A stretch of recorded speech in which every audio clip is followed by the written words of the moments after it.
마태복음 25장 1절로 13절 본문 말씀 가지고요, 미래를 준비하는 슬기로운 삶이라는 제목으로 말씀의 은혜 나누도록 하겠습니다.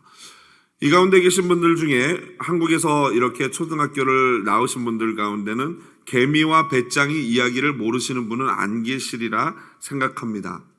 하지만 사실 여러분, 이 개미와 배짱이 이야기의 주인공은요, 개미와 배짱이가 아니고 원래는 매미와 개미라고 합니다. 원래 여름에 노래만 하는 매미와 열심히 일하는 개미의 이야기였는데, 이 이야기가 그리스에서 북유럽으로 전해지면서 이 매미가 여치로 오역이 됐다고 합니다. 그 이유는 터키 말이 이 매미와 여치가 같은 단어를 쓴다고 해요. 그런데 그게 이제 북유럽으로 넘어가면서 북유럽 쪽에는 매미가 없다 보니까 여치로 변화가 되었던 것입니다. 그런데 그 알프스 북부로 전파된 그 이솝 우화가 다시 대한민국, 일본, 중국으로 전해지면서 여치가 변하여 뭐가 됐어요? 배짱이가 된 거예요. 그래서 개미와 배짱이 이야기가 됐는데, 배짱이만 굉장히 억울해지는 그런 이야기가 된 것이죠.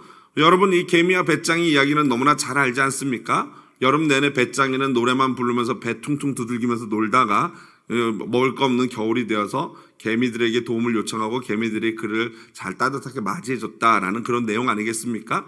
그런데 이게 원래 본래 내용은 그렇지가 않다고 합니다. 가장 간단한 본래 내용을 요약한 걸 보면 이렇습니다. 무더운 여름 동안에 개미는 땀을 뻘뻘 흘리며 일을 하고 배짱이는 나무 그늘에서 노래만 부르고 놀기만 하며 하루를 보내고 있었다. 그러다가 여름, 가을이 끝나고 추운 겨울에 굶어 죽게 된 배짱이가 양식을 얻기 위해 개미에게 도움을 청했다. 이에 개미가 여름에는 노래를 했으니 겨울에는 춤이나 추렴이라고 하면서 도움을 거절했다. 동심 파괴죠. 완전히 애들의 마음을 찢어놓는 무시무시한 그런, 이거는 우스우아라기보다는 막 무슨 호러 같은 그런 내용이죠. 결과가 안 좋습니다. 그래서 20세기에 들어오면서 이 이야기의 이 끝이 우리가 알고 있는 그 훈훈한 이야기로 바뀌었다고 합니다. 개미들이 배짱이를 받아들이고 따뜻하게 먹을 것 주고 해서 그 다음에 봄에는 배짱이도 같이 열심히 일을 했더라라고 끝나는 그런 훈훈한 마무리가 좋지요. 그러나 이 충격은 이게 더 있을 것 같기는 합니다. 여하튼 개미와 배짱이 이야기의 교훈은 간단하지요. 무엇입니까? 미래를 준비하는 슬기로운 삶을 살아라 라는 이야기입니다. 봄이 오고 여름이 오면, 그리고 가을이 오고 그 다음에는 무엇이 옵니까? 겨울이 오는 것은 당연지사입니다. 너무나 당연한 것이죠. 그거를 알고 준비해야 된다는 것이죠. 이와 마찬가지로 인생은 누구든지 거쳐야 하는 순간이 오는데, 그것이 무엇입니까? 노화, 즉 늙는 것, 나이 드는 것, 그리고 그 끝에는 뭐가 있습니까? 그 죽음이 있습니다. 너무 잘 아시죠, 우리는? 그래서 사람은 은퇴 후의 삶에 대해서 준비를 합니다. 이미 이 자리에 계신 슬기로운 분들은 모두 다 본인의 은퇴 후의 삶을 준비해 놓으셨을 것이고, 또 준비하는 분들도 계실 것입니다. 이제 100세 시대를 바라보는 요즘에 은퇴 후의 삶이 거의 반이나 돼요. 한 3분의 1 정도는 되는 것 같아요. 그러니까 그 은퇴 후의 삶을 준비하는 것이야말로 굉장히 슬기로운 삶이 아닌가라고 생각을 합니다. 이처럼 은퇴 후에 살아갈 실제적인 것들을 준비하는 보험이라든가 연금이라든가 집 마련이라든가 이런 건 너무나도 중요합니다. 하지만 그런 노후 대책보다 더 중요한 것이 있습니다. 그것이 무엇입니까? 노후 대책보다 더 중요한 것은 사후 대책이에요. 죽고 나서 어떻게 될 것인가. 이 살아서 어떻게 살다 죽을 것인가를 준비하는 것도 중요하지만, 그거보다 더 중요한 것, 즉 영원을 결정하는 것은 죽고 나서 내가 어떻게 될 것인가, 그것을 준비해야 하는 것이죠. 여러분, 사람이 아무리 건강하고 잘생기고 똑똑하고 가진 것이 많다 해도 반드시 노화와 죽음은 어떻게 됩니까? 찾아오게 되어 있습니다. 오늘 아까 우리 간사님이 찬양했던 마지막 찬양 뭡니까? 그거 뭐죠? 주님요, 이 손을 들고서 주님께 갑니다. 이 찬양 제가 청소년 청년 시절 때 찬양 인도하면서 좋아했을까요? 안 좋아했을까요? 전혀 감흥이 없더라고요. 그 찬양이. 주님요, 이 손을 꼭 들고 갑니다. 병든 이 몸 막 이러는데 별로 내 얘기가 아니에요. 그런데 오늘 부르는데 이 찬양이 이렇게 좋은 찬양인 줄 몰랐어요. 주님 허리도 아프고 목도 아프고 어깨도 아프고 이 병든 뭐 이 손 들고 갑니다. 막 이렇게 되니까 이게 진짜 좋은 찬양이었구나라는 생각을 합니다. 왜 그렇습니까? 내가 글로 가고 있기 때문이에요. 제가. 예. 그래서 여러분 잘 기억하셔야 됩니다. 이 나이가 들면서 모든 거에 평준화가 된다 그러죠. 왜 우리 아가씨들 뭐 처녀 때는 막 이쁜 거 부러워하고 막 그러잖아요. 너무 부러워하지 마세요. 60대가 되면은 미모의 평준화가 온다고 합니다. 그러니까 좀만 참으시면은 김태희나 나나 뭐 거의 비슷해지는 그런 시기가 온다는 거예요. 반대로 내가 이쁘다고 막 이렇게 잘난 척했던 분들은요, 너무 교만할 필요 없어요. 조금 지나면 어떻게 됩니까? 뭐 나나 뭐 걔나 똑같아지는 거예요. 요즘 우리 집사람이 제가 아줌마라고 부르면 굉장히 분노하면서 어디가 아줌마냐라고 얘기를 하는데 그렇게 해서 본인을 모르세요. 6이면 아줌마 맞죠? 그런 시기가 옵니다. 또 70대가 되면은 지식의 평준화가 된대요. 뭐 공부를 열심히 한 사람이나 공부를 안 한 사람이나 70살이 되면은 뭐 그 사람이나 다 똑같아지고 삶의 지혜로 그냥 노인들이 지혜로워지고 경험이 쌓이는 거 다 똑같아진다는 거예요. 80대가 되면 소유의 평준화가 됩니다. 뭐 있으나 없으나 뭐 그냥 매한 가지다라는 거고요. 마지막 90대는요. 산 사람이나 죽은 사람이나 매한 가지다라고 됩니다. 여러분 그러니까 우리는 어차피 그쪽으로 가게 돼 있습니다. 그러니까 너무 이 땅에 우리가 힘 쏟을 필요가 없겠죠. 우리에게 다가올 미래는 너무나 확실합니다. 부정할 수 없어요. 첫 번째가 뭡니까? 개인적인 삶의 종말, 곧 죽음이 온다는 것이에요. 그리고 두 번째로 개인적인 죽음이 혹시 오기 전에 주님이 먼저, 즉 이 세상의 종말이 먼저 올 수도 있어요. 어찌됐건 우리의 끝은 분명히 있다라는 거죠. 부정할 수도 없고 피할 수도 없는 곧 다가올 우리의 이 미래, 우리는 그러면 어떻게 준비하는 것이 좋을까요? 오늘 본문 보십시오.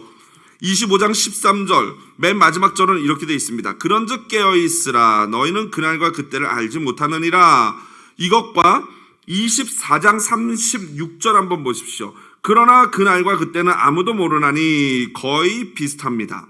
한마디로 알지 못한다. 마지막이 분명히 오는데 그 마지막이 언제 올란지는 알지 못한다라는 이 동일한 문장 가운데 이 비유들이 들어가 있어요. 그래서 지난주에 제가 설교했던 마태복음 24장 마지막 부분에 나왔던 연달아 나온 예수님의 비유, 예를 들면은 무화과 나무라든가 노아의 때 두 사람이 맷돌 가는 거 밭에서 일하는 비유, 그 다음에 도둑 비유, 그리고 오늘 본문인 열처녀 비유가 바로 그날과 그때는 알지 못한다라는 말 속에 샌드위치처럼 들어가 있어요. 제가 이건 몇 번 말씀드렸죠. 이거를 수미상관법 내지는 인클루지오 기법이라 그래서 그 안에 같은 주제를 엮어놓고 있는 거예요. 그러니까 이 안에 나오는 비유들은 굉장히 유사한 비유를 반복적으로 예수님이 말씀하신 거죠. 또 다음 주와 다다음 주에도 달란트 비유, 그리고 인자가 모든 천사와 함께 올 때의 이야기들이 나오고 있는데 이건 역시도 같은 종말적인 비유인데 이거는 이제 좀 강조하는 포인트가 약간의 차이가 있습니다. 그래서 이거는 다음 주, 다다음 주에 살펴보도록 하고요. 바로 이 인클루지오 안에 들어가 있는 지지난주에 살펴봤던 그 비유들과 그리고 오늘 비유들이 공통적으로 갖는 공통점이 있어요. 열처녀 비유, 노아의 비유, 도둑 비유, 종의 비유, 그 다음에 밭 가는 이 사람의 비유에서 갖는 공통점이 있는데 그것은 첫 번째로 심판이 있다는 거예요. 심판. 뭐가 있다고요? 심판. 종말이 있고 그 종말에는 반드시 개인적이든 전 인류적이든 하나님의 심판이 있어요. 처음 예수님이 오실 때는 구세주로 오셨지만 두 번째 오실 때는 어떤 주로 오신다고요? 심판주로 오신다고요. 그러니까 여러분 두 번째로 오실 때는 진짜 두려운 그런 시기 아니겠습니까? 그러나 예수를 구주로 믿는 자들에게는 주님의 오심이 구원의 날이 될 줄로 믿습니다. 반대로 예수를 믿지 않는 자들은 주님의 오심이 인생 끝나는 날인 거죠. 두 번째 공통점은요, 미지성이에요. 무슨 말입니까? 알지 못한다. 반드시 그 날이 오는데 언젠지 그 누구도 알 수 없다. 이게 바로 이 비유의 공통성이에요. 갑자기 호련히 예측하지 못한 그날에 임하신다는 거예요. 여러분, 만일 예수님이 여러분에게 몇 년, 몇 월, 며칠 내가 갈게 라고 말씀하시면 여러분의 삶이 어떻게 될 것 같습니까? 나 그렇게 말씀해 주시면 좋겠다. 손 들어 보십시오. 조심하셔야 됩니다, 여러분들. 여러분, 예수님이 왜 안 알려주셨을까요?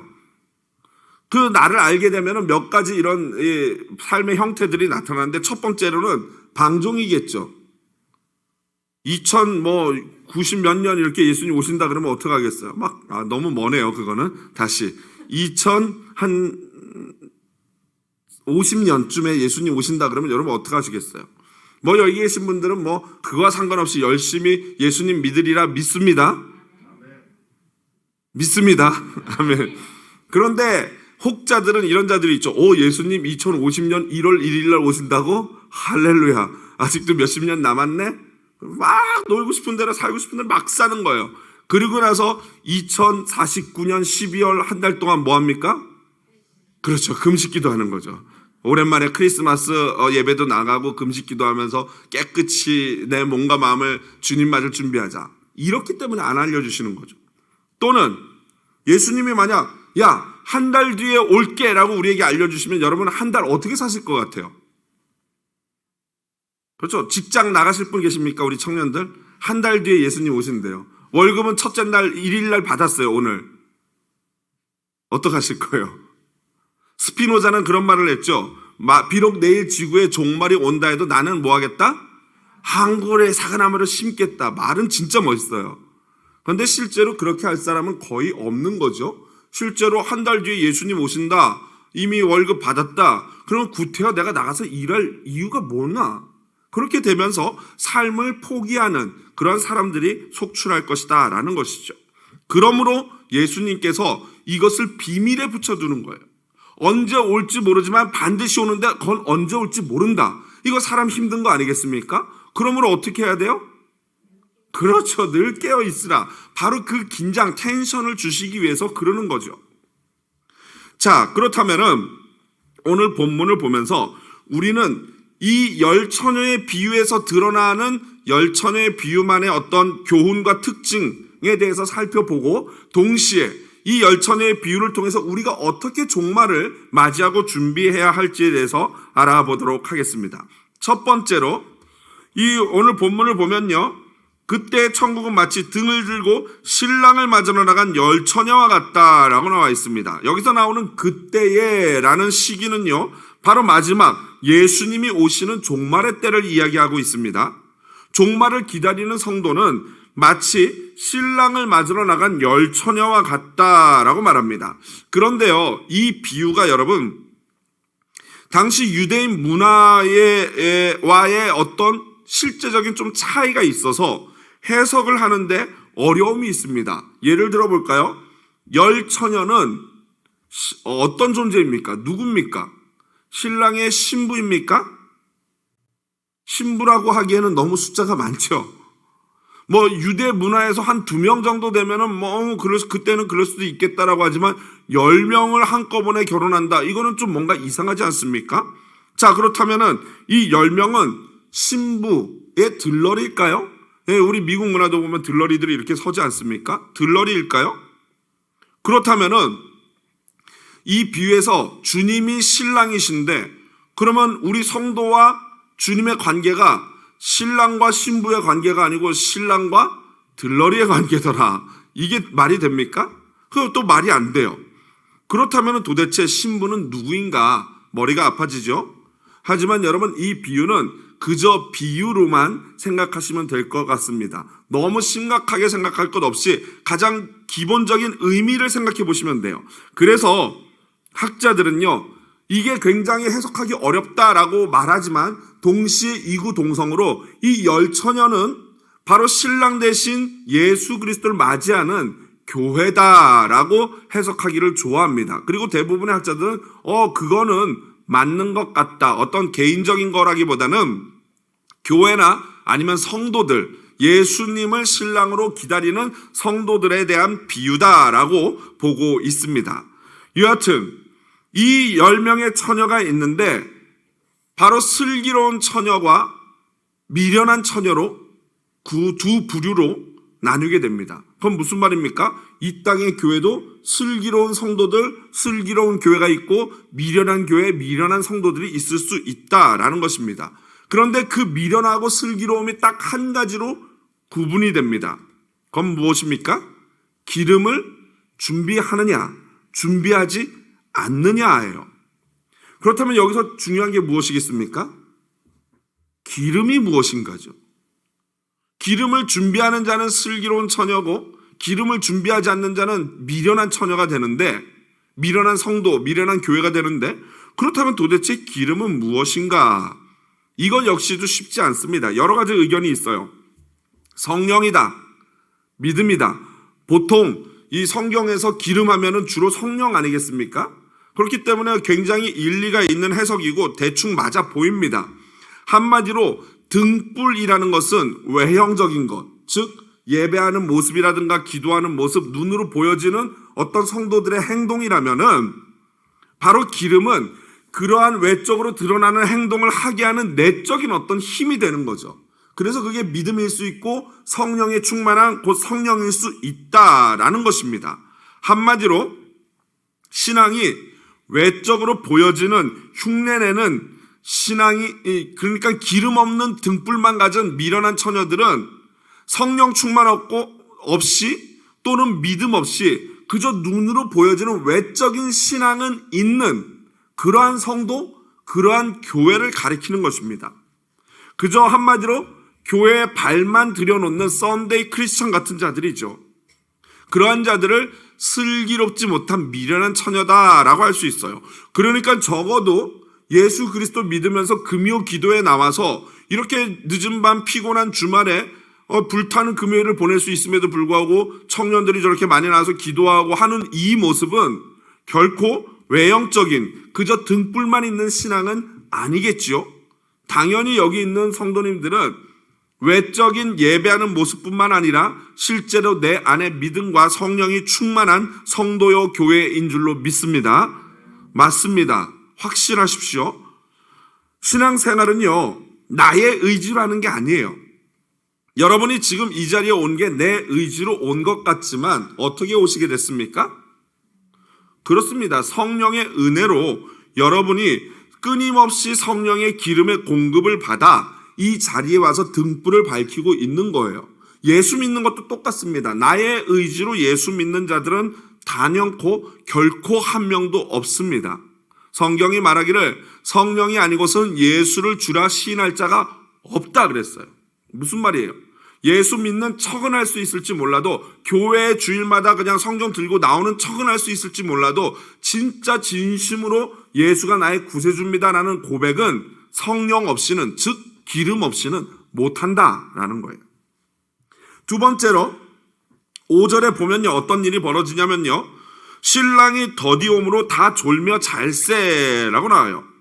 분명한 사실은 뭡니까? 신랑이 늦게 오신다는 거예요. 벌써 안 오신 지 얼마 됐습니까?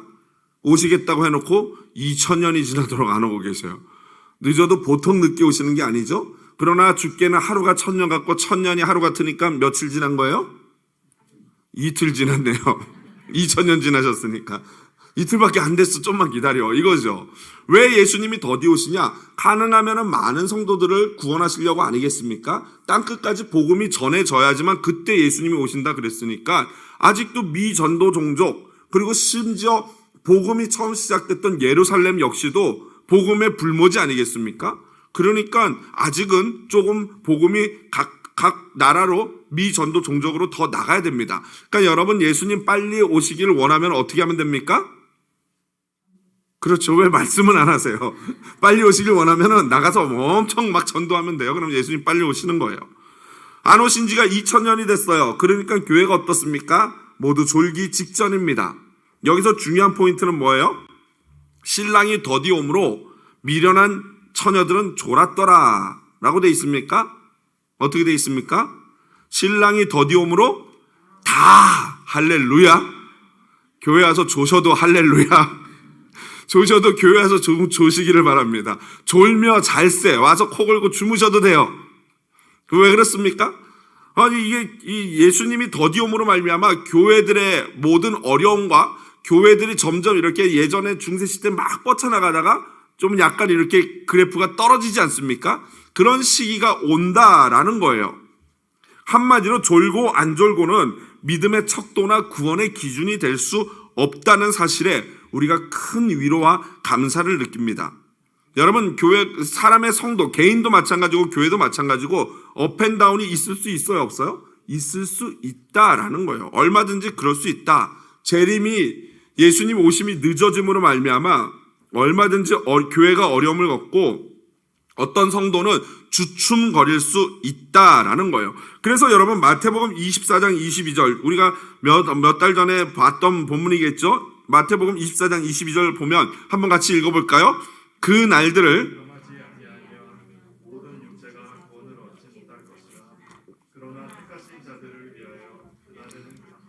아멘. 이것이 하나님의 은혜예요. 하나님이 너무너무 늦게 오시거나 우리를 너무 늦게 불러가면 고난 가운데 놔두면 그 어떤 사람도 하나님을 끝까지 의지할 수 있는 사람이 없다는 거예요. 그러니까 우리의 구원은 모두 다 전적인 하나님의 은혜인 줄로 믿습니다. 세 번째로 6절과 10절에 보면요. 반드시 신랑은 오시고 문은 닫힌다라는 거예요. 신랑은 비록 늦어진다고 해서 절대 오지 않는 것이 아니라는 거예요. 반드시 종말은 오고 거기에다가 심판이 있다. 문이 닫혔다라는 것을 심판이 한다라는 거예요. 그런데 만일 그때를 놓치면요. 더 이상 기회는 없어요. No more chance예요. 미련한 다섯 처녀를 여러분 보십시오. 막 급해가지고 기름 좀 꺼줘 했는데 너희까지 줬다가는 우리도 힘들어지니까 지금 빨리 가서 사와라 그래요. 그래서 얼른 가서 사왔는데 이미 어떻게 됐어요? 슬기로운 다섯 처녀와 신랑은 이미 잔치집에 들어가서 문을 닫아버렸어요. 문이 닫혔어요. 그때 그녀들은 밖에서 주여 주여라고 외치면서 제발 우리를 들여보내주세요 라고 하지만 신랑은 뭐라 그럽니까? 나 너희들이 누군지 모른다 라고 말해요. 여러분 이거 분위기 많이 보던 거 아니겠습니까? 2주 뒤에 살펴볼 본문인 이 25장 우리 31절 그쪽부터 보면요. 이와 비슷한 이야기들이 나와요. 마지막 심판의 날에 주님이 나 너희를 도무지 모르겠다 라고 하는 사람들이 또 나오는데 그 사람들이 어떤 사람이에요? 가난하고 연약한 자들을 돌보지 않은 자들이에요. 그러므로 오늘 본문과 이 모든 예수님의 비유를 이렇게 오버랩 해보면요. 우리가 준비해야 될 기름이 무엇인지가 조금 더 명확해집니다. 한마디로 우리 슬기로운 처녀들이 준비해야 될 기름은 믿음에 입각한 실천하는 삶이에요. 마태복음 7장 22절에도 이와 비슷한 사건이 나오죠. 마태복음 7장에 보면은 바로 반석의 비유, 왜 창수가 나고 물이 난 반석 위에 집 지은 그 비유 있지 않습니까? 그 비유를 하는 장면이 7장 22절인데 그때 보면은 막 어떤 사람이 와가지고 주여 주여 하면서 왜 우리를 구원하시지 않습니까? 나 선지자 노릇도 했고 주의 권능으로 귀신도 내쫓았습니다 라고 하는데 주님이 뭐라 그럽니까? 나 너 모르는데? 라고 말씀하셔요. 한번 그 본문 읽어볼까요? 마태복음 7장 21절부터 24절 좀 길지만 여러분 한번 보면서 같이 읽어보겠습니다. 나더러 주여 주여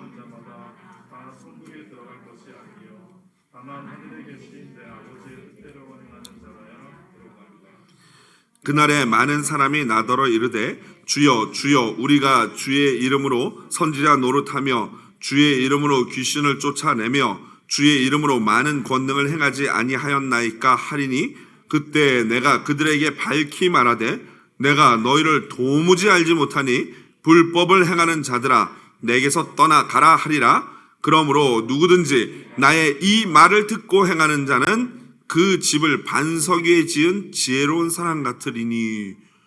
아멘. 너무나도 이 의아한 본문 아니겠습니까? 실제로 선지자 노릇했고 귀신을 쫓아냈대요. 그러니까 이 말씀이 상당히 저와 같은 목회자에겐 두려운 말씀이죠.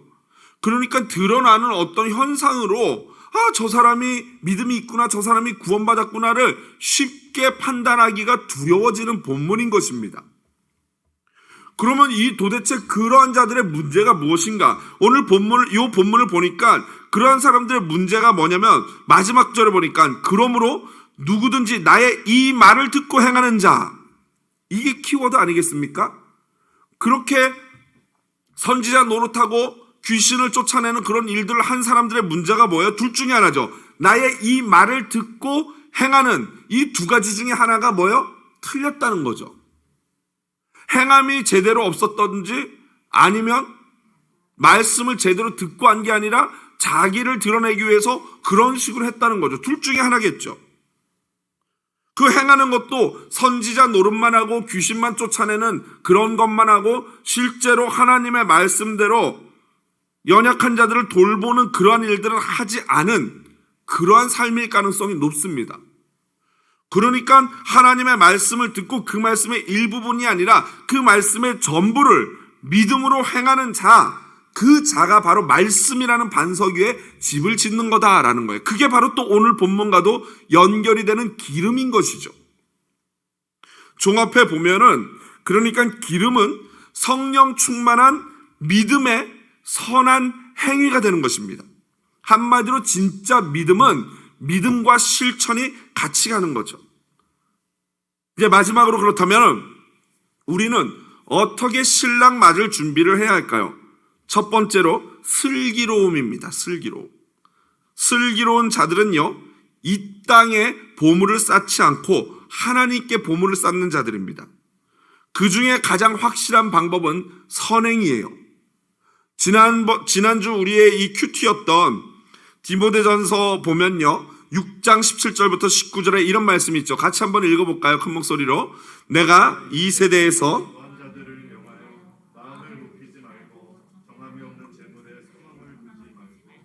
오직 누리게 하시는 하나님께 두며 선을 행하고 선한 사업을 많이 하고 나누어 주기를 좋아하며 너그러운 자가 되게 하라. 이것이 장래에 자기를 위하여 좋은 터를 쌓아 참된 생명을 취하는 것이다. 한마디로 믿음을 기본으로 한 이렇게 연약한 자들을 돕는 행위를 하는 이것이 구원의 큰 능력이 된다는 거예요. 이거는 행위 구원을 말하는 게 아니라고 새벽 기도 때 제가 말씀을 드렸습니다. 이거는 믿음의 구체적인 구체화예요. 보이지 않는 믿음을 실제로 보여주게 드러나는 것이 연약한 자들에게 나누고 연약한 자들을 돌보는 그러한 것이라는 거죠. 선을 행하는 것, 선한 사업을 하는 것이라는 거죠. 한마디로 성령 충만함을 받고 예배하고 기도하고 말씀을 읽고 그리고 하나님의 사랑으로 교회를 섬기고 더불어서 나아가 내 옆에 있는 이웃들을 돌보는 것, 이웃을 내 몸과 같이 사랑하는 계명을 지키는 것, 이것이 바로 진정한 슬기로움인 줄로 믿습니다. 마지막 두 번째로, 그럼 우리가 어떻게 신랑 맞을 준비를 할 것인가? 깨어 있어야 돼요. 그러므로 깨어 있어야 한다라는 것입니다. 언제 오실지 모르니까 깨어 있어라 이거예요. 깨어 있는 것은 아까 말했던 슬기로움으로 말씀을 듣고 그 말씀을 실제로 내 삶에 실천함으로, 가정에서 남편과 아내에게 그리고 자녀들에게 실제로 그 말씀대로 행함으로, 교회에서 성도들을 한 사람 한 사람을 보면서 실제로 그 말씀대로 신경을 쓰면서 행하는 이것이 바로 진짜 믿음이고 깨어 있음이라는 거예요. 베드로 사도는 다음과 같이 외쳤습니다. 같이 읽어보겠습니다. 너희 대적 마귀가 우는 사자같이 두루 다니며 삼킬 자를 찾나니. 아멘. 여러분, 베드로는요, 변화산에서 그리고 겟세마네 동산에서 두 번이나 깨어있지 못하고 뭐 했어요? 졸고 심지어 잤어요. 그 결과가 어떻게 됐습니까? 여러분 너무나 잘 아시죠? 변화산에서는 막 그냥 여기가 좋사오니 초막셋을 짓겠습니다 했을 때 예수님이 핀잔을 듣고 내려가자, 할 일 많다 하고 내려갔고요. 겟세마네 동산은 뭐 말할 것도 없지 않습니까? 결국에 부끄럽게 계집종 앞에서 3번이나 나 예수를 모른다, 저 사람 알면 내가 저주를 받는다 라고까지 하면서 부인을 했습니다. 그 고통스러운 경험을 했던, 그 큰 실패를 했던 베드로에게는 이게 너무나도 중요한 문제예요. 근신하라, 깨어라. 여러분, 이 말을 했을 때 베드로가 그냥 말했을까요? 아마 그냥 온 힘을 다해서 외쳤을 것 같아요. 제발 정신 차리고 깨어 있으십시오. 너희 대적 마귀가 우는 사자같이 두루다니며 삼킬 자를 찾습니다. 내가 그 장본인이었습니다. 이 말 하고 있는 거 아니겠냐. 깨어 있는다는 것은요, 신앙에 있어서 절대 업앤다운이 없다라는 그런 의미가 절대 아니에요. 아무리 깨어 있어도 신앙에 업앤다운이 있습니까? 없습니까? 있어요. 있을 수밖에 없어요. 아무리 기도 많이 하고 말씀 많이 읽는다고 해도 인생에 고통이 안 오거나 어려움이 없지 않아요. 분명히 업앤다운이 생깁니다. 또 아무리 기도 많이 하고 말씀 읽어도 사람이 실수하고 죄를 짓게 돼요.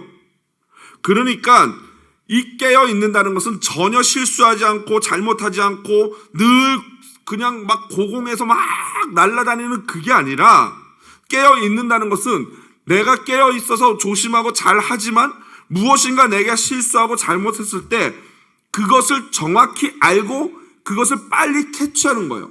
아, 지금 내게 문제가 있구나. 내가 지금 요즘 기도 게을리했더니 이런 문제가 오는구나. 아, 하나님이 나에게 사인을 주는구나.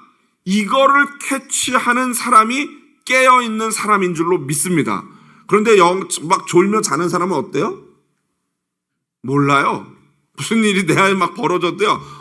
이러고 자는 거예요. 자는 사람은 뭐 옆에서 뭔 일이 있어도 모르지 않습니까? 영적으로 잠자는 자는 영적인 그 흐름을 깨닫지 못해요. 이게 사탄이 공격하는 건지 하나님이 나에게 사인을 주는 건지 뭔지를 아무것도 몰라요. 그게 바로 자는 거예요. 그러니까 깨어 있는 사람은 바로 분별할 수 있는 사람인 것입니다. 깨어 기름을 준비합시다. 언제 오실지 모르는 주님을 맞을 준비 말입니다. 말씀을 마무리합니다. 기독교 신앙은 두 가지라고 이순환 목사님이 말했습니다. 하나는 내가 주를 그리스도로 믿는 믿음이에요. 이게 무슨 말인지 잘 모르시겠죠? 들어보십시오. 첫 번째는 내가 주를 그리스도로 믿는 믿음. 두 번째는 성령께서 나로 하여금 예수 그리스도를 믿도록 도우셔서 믿는 믿음이래요. 여러분, 어떤 게 진짜 믿음일까요? 두 번째입니다. 첫 번째는요, 내 의지, 내 생각대로 믿는, 그냥 내가 믿고자 해서 믿었다라고 착각하는 그 믿음은 오래 갈 수 없어요. 그래서 교회를 다니겠다고 했다가 막 그냥 교회를 못 나오고 이러는 분들 보면요, 바로 성령의 도우심이 없는 거예요. 그러나 성령의 도우심이 있는 자들은 비록 업앤다운은 있다 할지라도 끝까지 주님을 믿게 되는 줄로 믿습니다. 그래서 앞에 내 의지로 믿는 자들은 변덕이 심해요. 하지만 성령의 도우심으로 믿는 자들은 스테이블합니다. 변덕이 심하지 않아요. 하나님이 택하신 자들은요, 일시적으로 타락하고 넘어질 수 있고 실수할 수 있고 실패할 수도 있어요. 그러나 그 하나님이 택하신 자들은 영원한 실패가, 영원한 타락이 없습니다. 곧 다시 하나님께로 깨우치고 돌아오게 되는 줄로 믿습니다. 이게 바로 성령의 은혜로 신앙생활하는 것, 즉 기름에 충만한 자들의 은혜인 것입니다. 나는 나의 힘, 나의 의지로 신앙생활하는 미련한 자입니까? 아니면 성령의 기름으로 말미암아 신앙생활하는 슬기로운 자인가요? 우리의 소망은 오직 예수요, 성령님입니다. 믿음의 눈을 들어서 오직 주님만 바라볼 때 우리는 천국을 소유하게 될 줄로 믿습니다. 그러한 저녁 되시기를 주님의 이름으로 축복을 드립니다.